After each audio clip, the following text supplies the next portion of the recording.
하나님께서 우리를 부르십니다. 이제 마음과 뜻과 정성을 모아 살아계신 주님께 나아가겠습니다. 기도합니다. 여호와 우리 하나님이여, 우리를 구원하사 여러 나라로부터 모으시고 우리가 주의 거룩하신 이름을 감사하며 주의 영예를 찬양하게 하소서. 여호와 이스라엘의 하나님을 영원부터 영원까지 찬양할지어다. 하나님은 영이시니 예배하는 자가 영과 진리로 예배할지니라. 아멘. 사랑이 많으신 하나님, 세상 속에 흩어져 살던 우리를 오늘 이렇게 주님 앞에 불러 모아주시고 주의 거룩하신 이름에 감사하며 주의 영예를 찬양하게 하시니 감사합니다. 온 우주의 창조주여, 우리를 죄에서 구원하신 구원자 하나님을 찬양하며 경배할 때 우리 예배를 주님 홀로 영광받아 주시옵소서. 예수님 이름으로 기원하옵나이다. 아멘. 찬송가 44장을 함께 찬송하시겠습니다. 찬송가 44장 찬송입니다. 지난 일의 동안에 예수 인도했으니 주의 전에 모여서 감사 찬송합니다.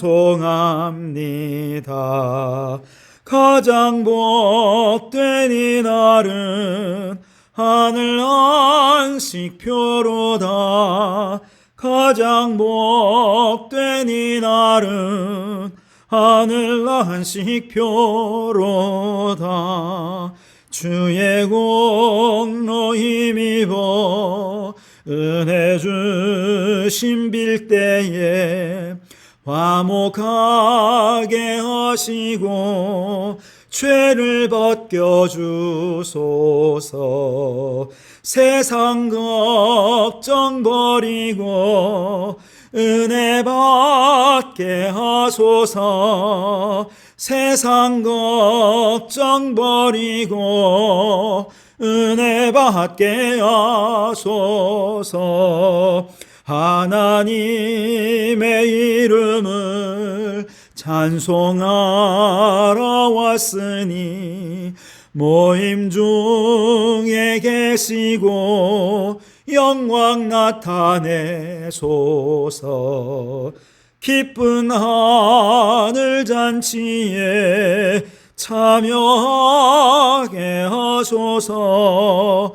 기쁜 하늘 잔치에 참여하게 하소서.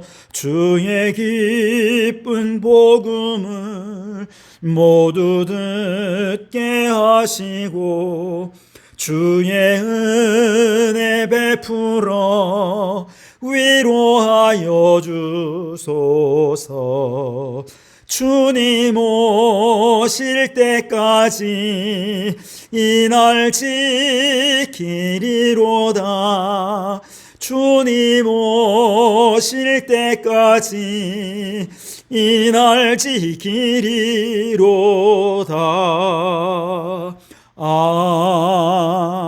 아멘. 이 시간 성시교독은 성시교독 18번 시편 31편을 함께 교독하겠습니다. 성시교독 교독문 18번입니다. 여호와여, 내가 주께 피하오니 나를 영원히 부끄럽게 하지 마시고 주의 공의로 나를 건지소서.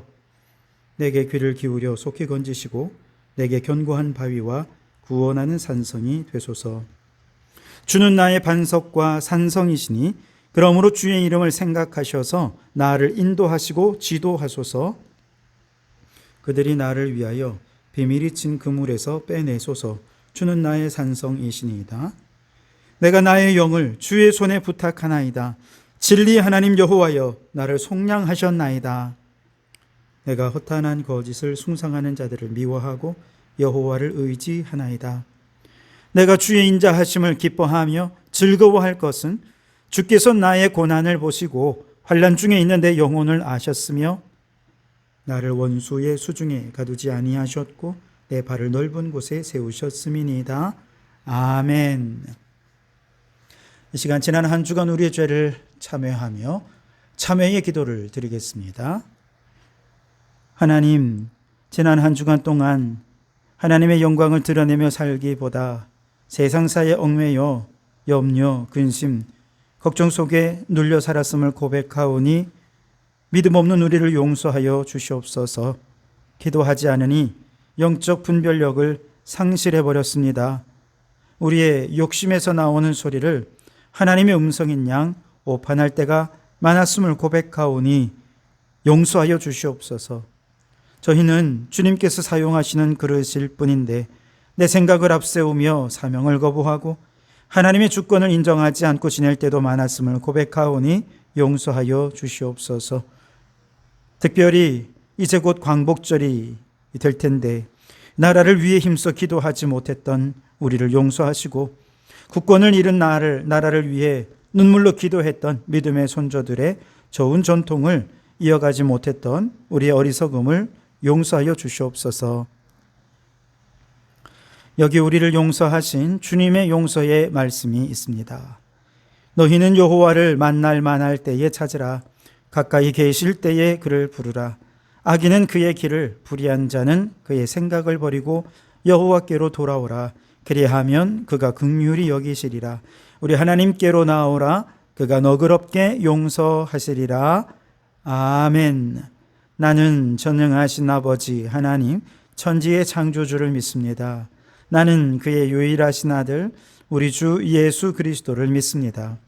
그는 성령으로 잉태되어 동정녀 마리아에게서 나시고 본디오 빌라도에게 고난을 받아 십자가에 못 박혀 죽으시고 장사된 지 사흘 만에 죽은 자 가운데서 다시 살아나셨으며 하늘에 오르시어 전능하신 아버지 하나님 우편에 앉아 계시다가 거기로부터 살아있는 자와 죽은 자를 심판하러 오십니다. 나는 성령을 믿으며 거룩한 공교회와 성도의 교제와 죄를 용서받는 것과 몸의 부활과 영생을 믿습니다. 아멘. 찬송가 545장 함께 찬송하시겠습니다. 545장 찬송입니다. 이 눈에 아무 증거 아니 되어도 믿음만을 가지고 선을 걸으며 이 귀에 아무 소리 아니 들려도 하나님의 약속 위에 서리라.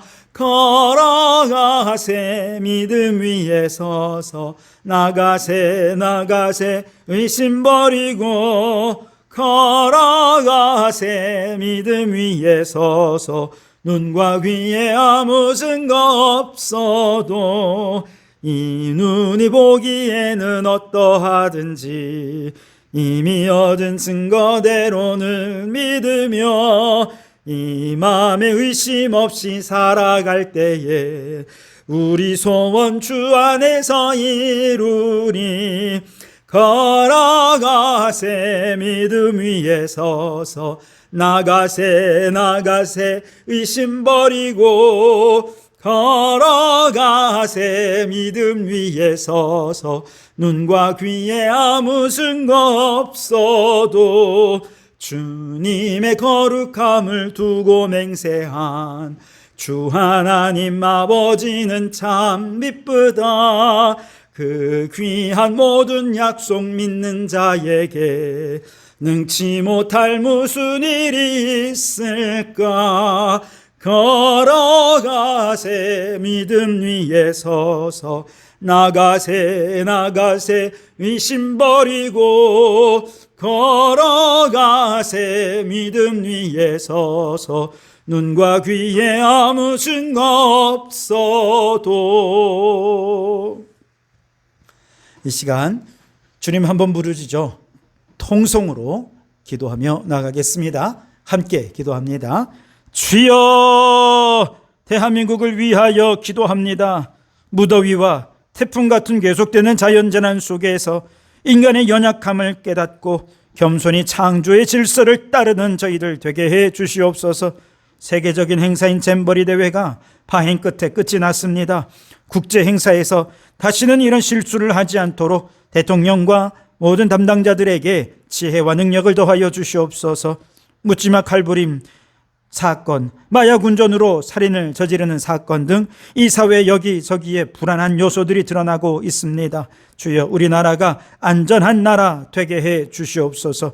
우리 아이들이 안전하게 학교를 다니고 선생님들이 권위 있게 학생들을 가르칠 수 있는 학교가 되게 해 주시옵소서. 교회와 성도들을 위하여 기도합니다. 영혼 구원, 피조물 구원의 사명을 감당하게 하소서. 기후위기 시대에 녹색교회 사명에 헌신할 동력자를 보내주소서. 다니엘과 같이 말씀과 기도로 영적 전쟁을 싸우며 기도에 승리하고 기도로 부흥하는 교회 되게 하소서.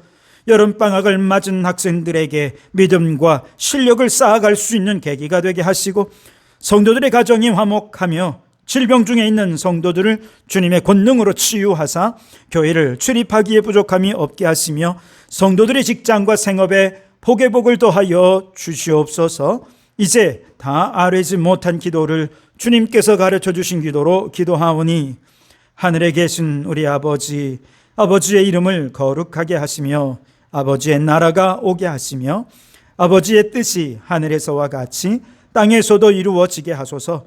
오늘 우리에게 일용할 양식을 주시고 우리가 우리에게 잘못한 사람을 용서하여 준 것 같이 우리 죄를 용서하여 주시고 우리를 시험에 빠지지 않게 하시고 악에서 구하소서. 나라와 권능과 영광이 영원히 아버지의 것입니다. 아멘. 오늘 우리에게 주시는 하나님 말씀은 다니엘서 11장 1절에서 19절까지의 말씀을 함께 읽도록 하겠습니다. 하나님의 말씀을 경청하시기 바랍니다. 내가 또 메대 사람 다리오 원년에 일어나 그를 도와서 그를 강하게 한 일이 있었느니라. 이제 내가 참된 것을 내게 보이리라. 보라, 바사에서 또 새 왕들이 일어날 것이요 그 후에 넷째는 그들보다 심히 부요할 것이며 그가 그 부요함으로 강하여진 후에는 모든 사람을 충동하여 헬라 왕국을 칠 것이며, 장차 한 능력 있는 왕이 일어나서 큰 권세로 다스리며 자기 마음대로 행하리라. 그러나 그가 강성할 때에 그의 나라가 갈라져 천하 사방에 나누일 것이나 그의 자손에게로 돌아가지도 아니할 것이요 또 자기가 주장하던 권세대로 되지 아니하리니 이는 그 나라가 뽑혀서 그 외에 다른 사람들에게로 돌아갈 것임이라. 남방의 왕들은 강할 것이나 그 군주들 중 하나는 그보다 강하여 권세를 떨치리니 그의 권세가 심히 클 것이요 몇 해 후에 그들이 서로 단합하리니 곧 남방 왕의 딸이 북방 왕에게 가서 화친하리라. 그러나 그 공주의 힘이 쇠하고 그 왕은 서지도 못하며 권세가 없어질 뿐 아니라 그 공주와 그를 데리고 온 자와 그를 낳은 자와 그때에 도와주던 자가 다 버림을 당하리라. 그러나 그 공주의 본 족속에게서 난 자 중에 한 사람이 왕 위를 이어 권세를 받아 북방 왕의 군대를 치러 와서 그의 성에 들어가서 그들을 쳐서 이기고 그 신들과 부어 만든 우상들과 은과 금의 아름다운 그릇들은 다 노략하여 애굽으로 가져갈 것이요 몇 해 동안은 그가 북방 왕을 치지 아니하리라. 북방 왕이 남방 왕의 왕국으로 쳐 들어갈 것이나 자기 본국으로 물러가리라. 그러나 그의 아들들이 전쟁을 준비하고 심히 많은 군대를 모아서 물이 넘친 같이 나올 것이요 그가 또 와서 남방왕의 견고한 성까지 칠 것이요 남방왕은 크게 노하여 나와서 북방왕과 싸울 것이라. 북방왕이 큰 무리를 일으킬 것이나 그 무리는 그의 손에 넘겨준 바 되리라. 그가 큰 무리를 사로잡은 후에 그의 마음이 스스로 높아져서 수만 명을 엎드러뜨릴 것이나 그 세력은 더하지 못할 것이요 북방왕은 돌아가서 다시 군대를 전보다 더 많이 준비하였다가 몇 대 곧 몇 대 후에 대군과 많은 물건을 거느리고 오리라. 그때에 여러 사람이 일어나서 남방왕을 칠 것이요 내 백성 중에서도 포악한 자가 스스로 높아져서 환상을 이루려 할 것이나 그들이 도리어 걸려 넘어지리라. 이에 북방왕은 와서 도성을 쌓고 견고한 성읍을 점령할 것이요 남방 군대는 그를 당할 수 없으며 또 그가 택한 군대라도 그를 당할 힘이 없을 것이므로 오직 와서 치는 자가 자기 마음대로 행하리니 그를 당할 사람이 없겠고 그는 영화로운 땅에 설 것이요 그의 손에는 멸망이 있으리라. 그가 결심하고 전국에 힘을 다하여 이르렀다가 그와 화친할 것이요 또 여자의 딸을 그에게 주어 그의 나라를 망하게 하려 할 것이나 이루지 못하리니 그에게 무익하리라. 그 후에 그가 그의 얼굴을 바닷가로 돌려 많이 점령할 것이나 한 장군이 나타나 그의 정복을 그치게 하고 그 수치를 그에게로 돌릴 것이므로 그가 드디어 그 얼굴을 돌려 자기 땅 산성들로 향할 것이나 거쳐 넘어지고 다시는 보이지 아니하리라. 아멘. 오늘 이 말씀으로 성도는 다니엘 같은 미래학자가 되어야 한다라는 제목으로 함께 은혜를 나누고자 합니다. 미래학이라고 하는 학문을 인터넷에서 어떤 학문인지 한번 찾아보니까요, 이렇게 정의를 하고 있더라고요. 과거의 역사와 현재의 상황을 근거로 미래 사회를 여러 각도에서 연구 추론하고 예측하여 미래 사회의 모형, 모델을 제시하는 학문이다, 이렇게 정의하고 있더라고요. 물론 경제, 정치, 외교, 문화 등 다양한 분야에서 그 각각의 전문가들이 각 분야의 미래를 예측할 수 있겠죠. 미래학은요, 이 모든 영역, 모든 분야를 전체적으로 아우르면서 미래를 향해 나아가는 세계관이 무엇인지를 연구하는 보다 더 근본적이고 철학적인 학문이다, 이렇게 생각할 수가 있겠습니다. 대표적인 미래학자 중에 한 사람을 뽑으라고 한다면 지금은 고인이 되신 엘빈 토플러라는 분을 들 수 있겠습니다. 1980년 제3의 물결이라는 책을 썼을 때 그는 인류의 문명의 발전을 세 번의 물결에 비유하면서 하나의 미래의 모델을 제시했습니다.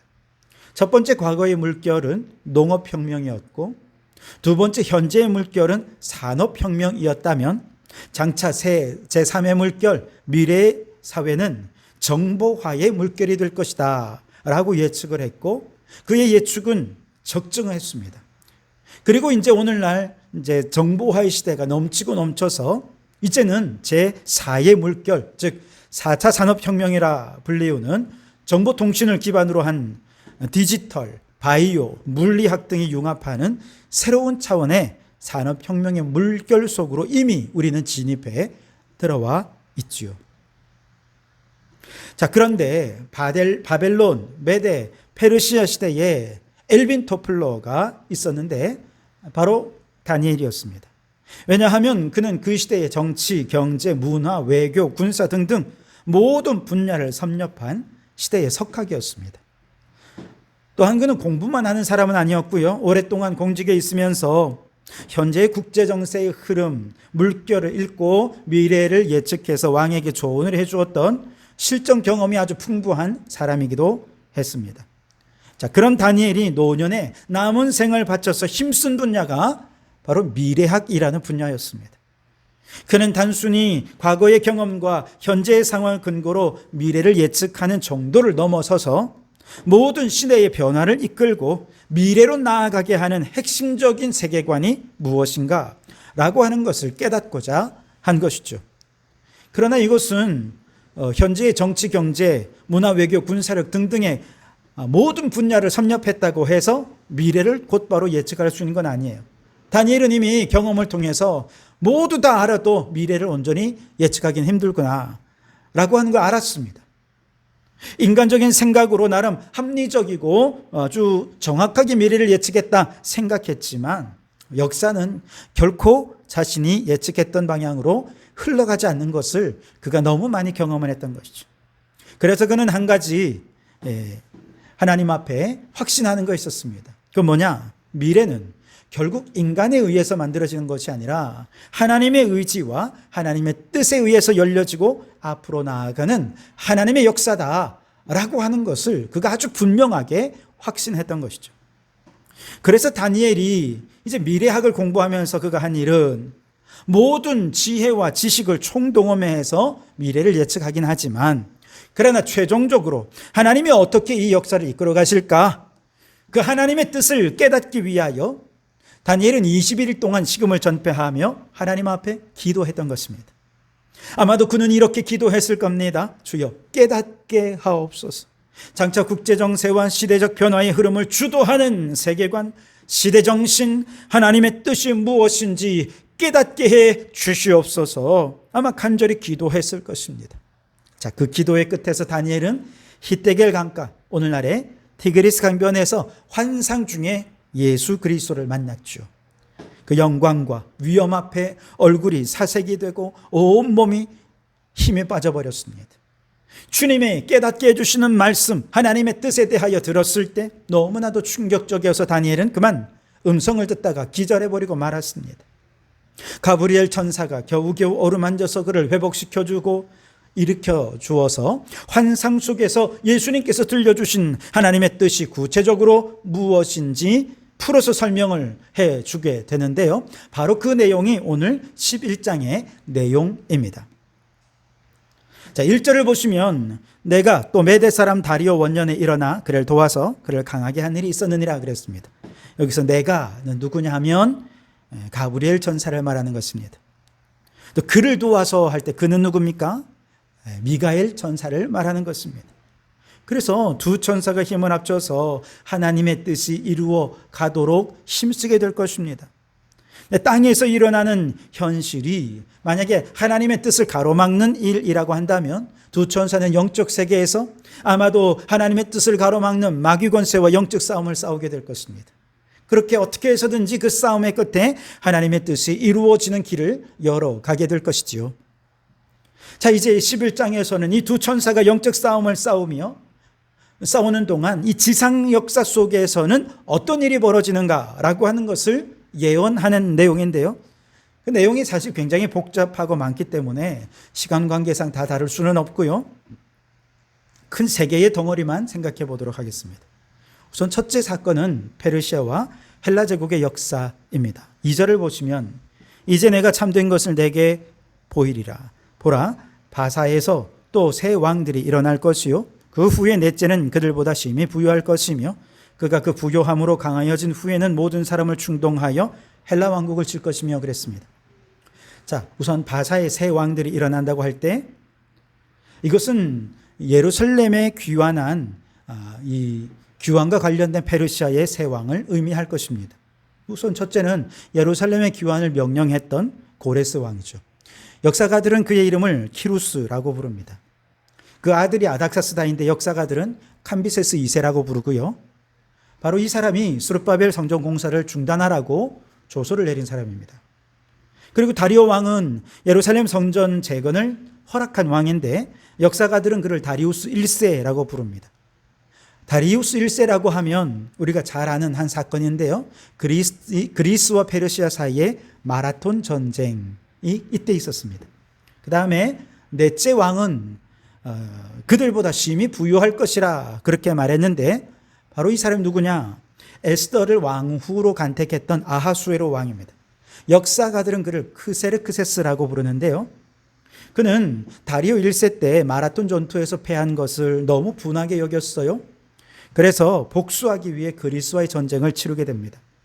하지만 살라미스 해전에서 크게 패전한 후에 그때부터 그는 국사에 관심을 갖지 않고 사치와 주색에 빠지고 자신의 궁전과 보물 창고를 건설하는데 백성들을 동원한 거예요. 결국 그는 구테타에 의해 처형당하게 됩니다.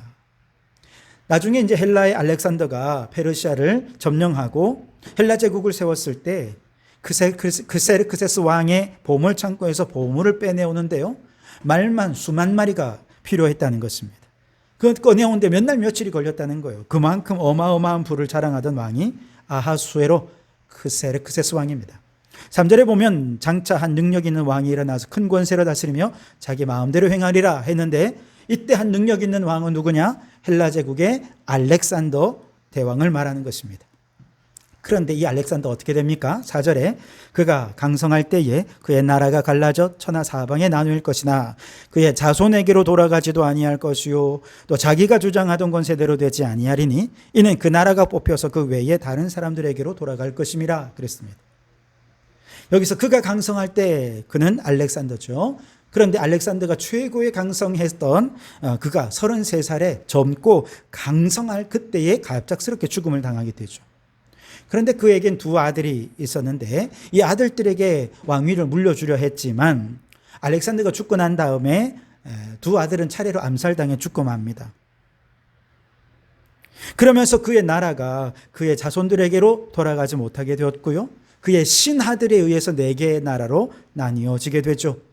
그 4개의 나라 중에 이스라엘과 직접적인 영향이 있는 두 나라는 지난번에 말씀드린 것처럼 남쪽의 이집트, 즉 예루살렘 남방에 세워진 톨레미 왕조, 그리고 예루살렘 북쪽에 있는 시리아 지역에 세워진 셀류커스 왕조입니다.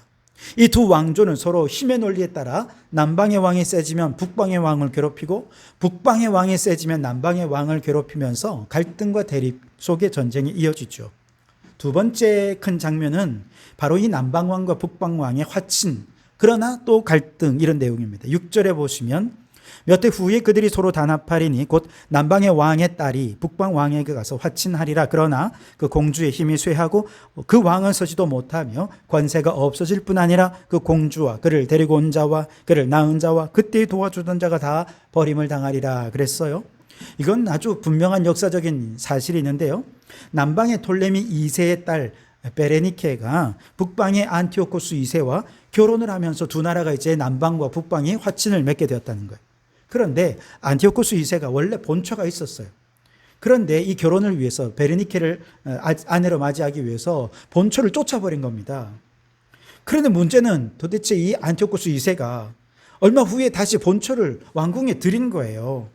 그러자 왕궁에 들어온 이 본처가요, 드디어 복수를 감행하는데 안티오코스 2세 죽이고요, 베레니케 죽이고 그 아들들까지 다 죽이고 자기 아들을 왕으로 세워 안티오코스 3세가 세워진 겁니다. 그런데 당시 남방에는 톨레미 2세가 죽고 톨레미 3세가 다스리고 있었는데 바로 이 톨레미 3세가 누구냐 하면 베레니케와는 남매 사이였습니다. 오빠였는지 동생이었는지 잘 모르겠습니다만 자기 누이가 남의 나라의 아내로 갔다가 왕으로 갔다가 처참하게 죽었다 하는 이야기를 듣고 가만히 있겠습니까? 7절을 보십시오. 그러나 그 공주의 본족 속에게서 난 자 중에 한 사람이 왕위를 이어 권세를 받아 북방 왕의 군대를 치러 와서 그의 성에 들어가서 그들을 쳐서 이기고 그 신들과 부어 만든 우상들과 은과 금의 아름다운 그릇들은 다 노략하여 애굽으로 가져갈 것이요 몇 해 동안은 그가 북방 왕을 치지 아니하리라 그랬습니다. 결국 이 남방의 왕이 북방을 쳐들어가서 엄청나게 많은 보물을 가져와요. 그런데 그 후에 아주 엎치락뒤치락 하면서 북방의 안티오쿠스 3세가 남방에까지 또 쳐들어오고 그러면서 결국에 이 전쟁에는 어디로 끝나느냐? 바로 안티오쿠스 3세의 승리로 끝이 나게 됩니다. 이것이 이제 10절에서 13절까지의 내용입니다. 세 번째 큰 장면은 이 북방왕 안티오쿠스 3세가 죽는 내용이에요. 18절 19절 보시면 그 후에 그가 그의 얼굴을 바닷가로 돌려 많이 점령할 것이나 한 장군이 나타나 그의 정복을 그치게 하고 그 수치를 그에게로 돌릴 것이므로 그가 드디어 그 얼굴을 돌려 자기 땅 산성들로 향할 것이나 거쳐 넘어지고 다시는 보이지 아니하리라 그랬습니다. 남방 왕과 우여곡절을 겪던 중에 저 건너 지중해 건너 로마가 거대 세계로 아주 급부상을 하게 됩니다. 안티오코스 3세도 얼굴을 바닷가로 돌려서 이제 남방을 향하지 않고 저 로마와 전쟁을 벌였어요. 근데 잠시 승리한 것 같았지만 결국 안티오코스 3세가 패하게 되고 그 수치가 그에게 돌아오게 되는데 그게 뭐냐? 거액의 전쟁 배상금을 마련해서 보내주어야 한다는 겁니다. 그래서 이 전쟁 배상금을 마련하려고 하다가 구테타가 일어나서 안티오코스 3세가 그만 암살을 당해 죽고 말았다 하는 얘기입니다. 그리고 이제 20절부터는 지난번에 살폈던 미치광이 안티오코스 4세 이야기로 넘어가게 되는데요. 요건 이제 다음 시간에 좀 더 구체적으로 살펴보겠습니다. 그런데 이처럼 남방왕과 북방왕의 대립 속에서 지리적으로 그 중간에 있어서 동네북이 된 나라가 있는데 바로 이스라엘입니다. 이스라엘은 남방왕이 승리하면 그 톨레미 왕조의 군대가 그 예루살렘에 들어와 진을 치게 되고요. 북방왕이 이제 승리하면 북방의 헬라 문화들이 이 땅에 들어와서 헬라의 영향으로 가득 차 있게 되는 것이죠. 그러면서 자연스럽게 지금 예루살렘, 이스라엘 안에는요, 친남방파와 친북방파가 생겨나고 서로 갈등과 대립을 하게 되죠. 이것이 나중에 미치광이 안티오코스 4세가 예루살렘을 짓밟으러 쳐 들어오게 되는 계기가 되기도 합니다만, 자, 어쨌든 여러분 좀 길게 본문의 내용과 역사적인 사실을 연결해 살펴보았습니다만, 여러분 지금 이 이야기를 가만히 듣고 있으면 어떤 느낌이 듭니까? 옛날 역사 이야기 듣는 것 같죠? 그런데 지금 이 얘기 듣는 사람 누구입니까? 다니엘입니다. 다니엘이 이 이야기를 듣고 있을 때의 시점은 아직 이런 일들이 일어나지도 않은 상황입니다. 다니엘 시대 이후에 죽고 난 다음에도 100년, 200년이 지나야 나타나는 일들이라는 거죠. 물론 다니엘이 왕이나 나라의 이름을 정확히 알 수는 없기 때문에 그가 기록할 때는 두루뭉술하게 남방왕, 북방왕, 어떤 왕, 이렇게 얘기를 하지만, 그런데 여러분 너무 그 구체적인 역사적인 사건들이 그대로 기록되어 있잖아요. 아니 결혼을 통해 화친을 맺고 배반하고 보복하는 이런 이야기를 어쩜 이렇게 세밀하게 예언을 할 수 있단 말입니까? 여러분, 성경에 어떤 다른 선지자들의 책을 읽어보아도요, 이처럼 디테일하게 역사의 변화를 예언한 선지자는 아무도 없습니다. 오직 미래 역사에 대해 하나님의 뜻을 깨닫기 위해 하나님 앞에 무릎 꿇은 미래학자 다니엘만이 이 놀라운 하나님의 계획에 대해 들을 수가 있었던 것이죠. 저는 우리 성도들, 특별히 우리 젊은이들과 자녀들이 다니엘과 같이 공부하고 다니엘과 같이 기도해서 오늘 이 시대의 다니엘과 같은 미래학자들로 살아가셨으면 좋겠어요. 다니엘과 같이 공부한다는 얘기는 그냥 먹고 살기 위해, 앞가름하기 위해서 공부한다는 것이 아니고요, 세상의 모든 학문들을 두루두루 깊이 있게 통찰하고 그것들을 융합해내는 그런 공부를 해야 한다는 것이죠. 삶을 변화시키고 삶을 통찰할 수 있는 공부, 이런 공부가 진짜 중요한 것 아니겠습니까? 또한 다니엘과 같이 기도하라라고 하는 것은 미래 사회의 변화의 흐름을 하나의 모델, 하나의 모형으로 그려내고 그러한 미래를 추동해 가시는 하나님의 세계관, 그것이 무엇인지 하나님께 물으며 기도하는 자가 되라는 것입니다.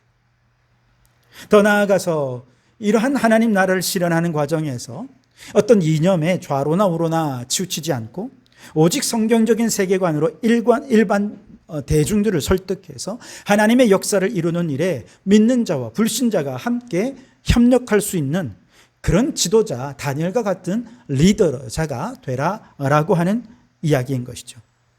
하나님께서 우리 성도교회, 녹색교회의 비전을 주셨을 때 이는 단순히 환경을 보호하거나 에너지를 친환경으로 전환해야 된다, 여러분, 이 정도 차원이 아닙니다. 이거는요, 문명의 대전환을 필요로 한다는 거예요. 문명은요, 엄청난 스케일이 아닙니까? 그리고 그 문명의 대전환을 위해서 다양한 분야를 공부하지 않으면 안 된다는 것을 저는 알았습니다. 무엇보다 성경에 대해 인본주의적인 관점을 버리고 하나님의 관점으로 성경을 새롭게 이해하는 성경 공부가 없다면 큰일 난다. 이건 이런 일이 있을 수가 없다라고 하는 것을 다시 한번 깨닫게 되었습니다. 그래서 여러분, 다니엘과 같이 열심히 성경도 공부하고 이 시대도 공부해 갈 수 있는 공부하는 성도들이 되실 수 있기를 바랍니다. 에베소서에서부터 요한계시록, 복음서, 다니엘서 이르기까지 우리가 지금까지 성경을 반복해서 읽고 있는 것은 단지 성경의 내용이 이렇다, 이걸 이해하는 걸 넘어서 성경을 읽어왔던 인간 중심적인 관점을 버리고 하나님 중심적인 관점으로, 우주적인 관점으로 성경을 다시 보는데 더 큰 목적이 있다는 것을 잊지 마십시오. 그리고 성경을 공부하는 일에 힘써서 다니엘과 같이 온 우주를 그 가슴에 품을 수 있는 하나님의 사람들이 될 수 있기를 바랍니다. 또한 오늘 우리 성도들은요, 다니엘처럼 기도해서 창조질서 회복과 보존이라고 하는 성경적 세계관으로 무장하는 자들이 되어야 한다는 것이죠. 이것은 이념적으로 그저 좌로나 우로나 치우치지 말아야 한다는 뜻입니다. 교회는 진보나 보수가 다 있지만 교회의 가치는요, 보수나 진보에 치우쳐서는 안 됩니다. 오직 하나님의 뜻에 순종하는 믿음의 사람만 있을 뿐입니다. 누구든지 창조질서 회복과 보존의 성경적인 세계관에 동참한다면, 그러니까 보수든 진보든 믿지 않는 사람이든 타종교의 사람이든 얼마든지 하나님의 역사를 이루는 일에 동력하고 협력할 수 있는 것입니다. 마치 다니엘이 바빌론과 동력하고 메대 사람들과 동력하고 페르시아 사람들과도 동력했지만 이는 모두가 다 결국 하나님의 뜻을 이루는 과정이었던 것 같이 말입니다. 그러면 오늘 우리도 다니엘과 같은 실천적인 미래학자로서 오늘 이 시대를 살아갈 수 있게 될 것입니다. 여러분, 이 탐욕적인 세상 속에서 지금은 창조질서가 회복된 하나님 나라의 미래가 눈에 보이지 않습니다. 오히려 녹색의 꿈을 방해하는 세력들이 거대 자본으로, 정치 세력으로 하나님 나라의 꿈을 방해하는 현실을 접하면서 다니엘처럼 얼굴은 사색이 되고 온몸이 힘이 빠졌던 것처럼 우리도 아마도 그렇게 절망할 수 있겠습니다. 그럼에도 불구하고 포기하지 않고 하나님의 미래를 향해 나아갈 수 있는 한 가지 이유는 뭐냐? 이 세상의 역사는 결국 하나님이 이끄시는 하나님의 역사라고 하는 것을 확신하기 때문에 그렇습니다. 사람들이 아무리 군사력으로 지식을 동원해서 힘을 동원해서 세상을 마구 휘젓는다 해도 결국에는 하나님의 뜻이 이루어지게 될 것입니다. 우리 성도들이 이 모든 역사가 하나님의 역사임을 믿는다면 우리는 결코 포기하지 않고 결국 하나님의 세계관이 미래를 열어갈 하나님 나라 가치관이 될 것임을 확신하며 하나님의 세계관으로 살아가게 될 것입니다. 이 확신 속에서 다니엘처럼 열심히 공부하고 다니엘처럼 기도하고 다니엘처럼 실천해서 하나님 나라의 미래를 열어가는 오늘 이 시대의 성경적 미래학자로 살아가는 우리 모든 성도들이 되시기를 주님의 이름으로 축원합니다. 기도하겠습니다.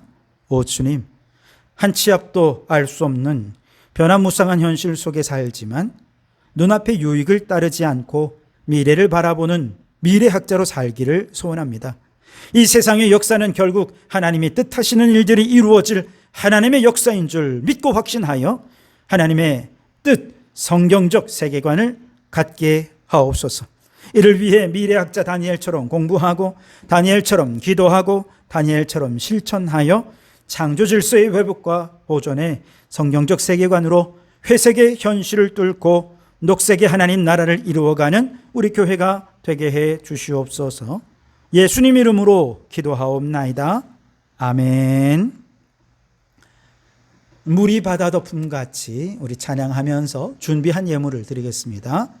세상 모든 민족이 구원을 얻기까지 쉬지 않으시는 하나님, 주의 심장 가지고 우리 이제 일어나 주 따르게 하소서. 세상 모든 육체가 주의 영광 보도록 우릴 부르시는 하나님, 주의 손과 발 되어 세상을 치유하며 주 섬기게 하소서. 물이 바다 덮음같이 여호와의 영광을 인정하는 것이 온 세상 가득하리라. 물이 바다 덮음같이, 물이 바다 덮음같이, 물이 바다 덮음같이. 기도하겠습니다. 주님, 우리의 피난처 되시고 피할 바위가 되신 주님께 찬양과 영광을 올려드립니다.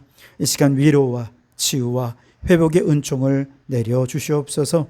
하나님 나라와 의를 구하며 살아가는 삶이 얼마나 좁은 문, 좁은 길인지요.